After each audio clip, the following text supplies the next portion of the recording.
This is Nathan Art for Engineering 267, the function generator and oscilloscope final project. Starting with a sine wave with an amplitude of 4 volts at a frequency of 100 Hz, I can make this either a sine wave, a square wave, a triangle wave, or a sawtooth wave, or any combination thereof. You can get some pretty interesting waveforms that way. But we're going to stick with the sine wave for now. This can have a DC offset of plus 5 volts or minus 5 volts. Reset that. Can also add in noise, white noise, increase the amplitude, and make that Gaussian noise as well, or no noise.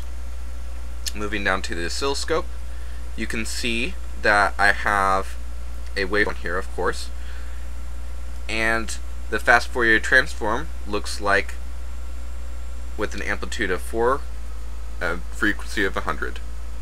Moving back to the waveform, you can see that I have my volts per division. You count one division, and hey, there's 4 volts. Milliseconds per division is 5, so you add up 0.005, 0.01. That agrees with my period and thus my frequency. You can change my milliseconds per division to 10, 5, 1, 0.1, or 0.001, which is needed when you increase the frequency to 20,000 Hertz. Moving that back down to 100, increasing my milliseconds per division to 5 again. You can also check out my data with the time cursors. Moving this guy out to here, you can see that my delta t is 0.00 or 0.01 and my period is 0.01, so that matches.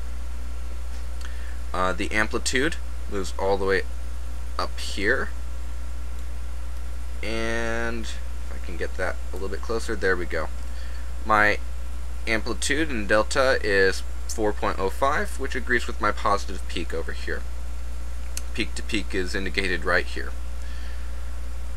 I can also trigger this waveform. The waveform will travel a little bit if I don't have this on, but if I do have trigger on, it stops.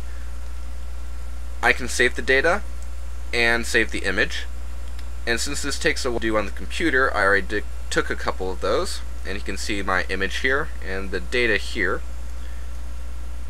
It gives you a whole bunch of numbers that you can plot in Excel.